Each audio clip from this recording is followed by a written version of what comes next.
thank you very much for joining us today. I welcome you all to another episode of Meet the Bishop. Today we have His Grace Amba Tomes. Amba Tomes, thank you very much for coming and spending time with us. Thank you. I enjoyed being with you here. We have some questions that we can't wait to ask you. So if you could get started, can you tell us about your diocese? And the diocese is El Qusayya and Mer. Qusayya and Mer is diocese in Upper Egypt in the region of Asyut area. And we have about 100,000 Christians in the area, 21 churches. I think that's about it. Thank you, Sayyidina. So, what is your place of birth, and where did you grow up before joining the monastery? I was born in Cairo, November 8th, 57, and I grew up all my time there, and I was very much shaped in the Church of Zuela, where we have there two convents for nuns, two nunneries, and an old church. So when you grow up in a church where it's very old, you feel the tradition. You feel that in every corner there is lots of prayer. Lots of people has been praying there.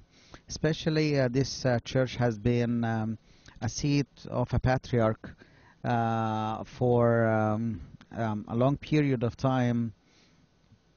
21 patriarchs has been there as at their seats, and of course this was very significant for us all, that in every corner there is a long period of prayers. So you smell the old traditions. You smell the old prayers that has been there, and that gives you a feeling of rooting yourself in the church. And so it has been very influential to me. Until now, whenever I go there, I feel like I want to smell and I want to touch every icon and every plate there. And this is very, very important. And one of the most important things that shaped my life there, when I was growing up, I think I was 12, when the underground water in this church has been growing up. So the church that's of St. Mary that's under the ground has been nearly covered by water. And the water level there, it was 1 meter or sometimes higher than 1 meter. And still there was a priest there called Abu Nagirgis who passed away now. And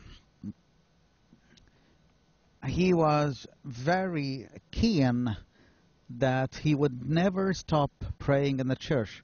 Although we had another church on top of St. George, so the people normally they used to go to the Church of St. Mary that is under the ground and go up and to the church that is above the ground level, and to live the time when there is a big challenge that the church normally would not have anyone to pray there because of the ground water level, and you have a priest that he will put for you an example. He was not a great preacher. He was not a very a big showman, but he was putting a very good example, at least for me, that whatever happens in life, that the church has to continue. And the altar there that has been lots of people standing there praying, offering um, their prayers. It has to continue. And this man, and I was just a young Absaltos or Agnostos that's trying to go there, and he goes into the water, literally into the water to pray the Mass. And he would take this little boy with them, so he would act as an altar boy, and he was just so afraid that this little boy will sink in the groundwater. And but still, I would go there and I pray there with him, just literally that you are all around in water. And he was just praying to find a solution for this church. Nobody in the congregation knew about it. Nobody in the congregation appreciated that. But I feel like that's because of his prayer. He printed in me a very important stamp that nothing is impossible. And at the same time, he would find a solution for this church. And after that, there was companies that came and were putting pipes under the water and suck the water from the church and make a solution for the church. And it is in use now. And I see that a lot of people, a lot of the young people nowadays, maybe they don't know the story behind that, but still, it left for me a great impact in my life as I'm growing there. So I feel like we are able to make a difference in the life of other people through the good example that we are putting on them. Someone put a good example in me, which I would never forget. A young boy of 11 and 12 who would just see a priest who would never stop praying. Even the water level of this church is growing up, and he was insisting that he would go in there, and he wanted just to say, like, no, the altar should not cease having a Mass there and having a prayer. That was a great example in my life when I'm growing. So it's not a matter of serving what? But how you were shaped. And this was a great time that I spent there.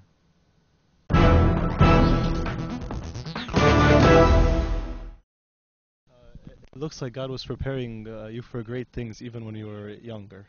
When you went to the monastery, which monastery did you go to, and how long did you stay before being consecrated a bishop?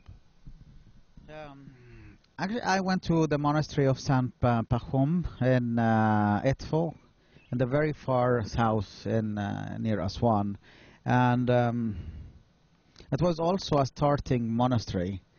So I really enjoyed the time of learning how to carry the challenges there, and it was a very blessed time.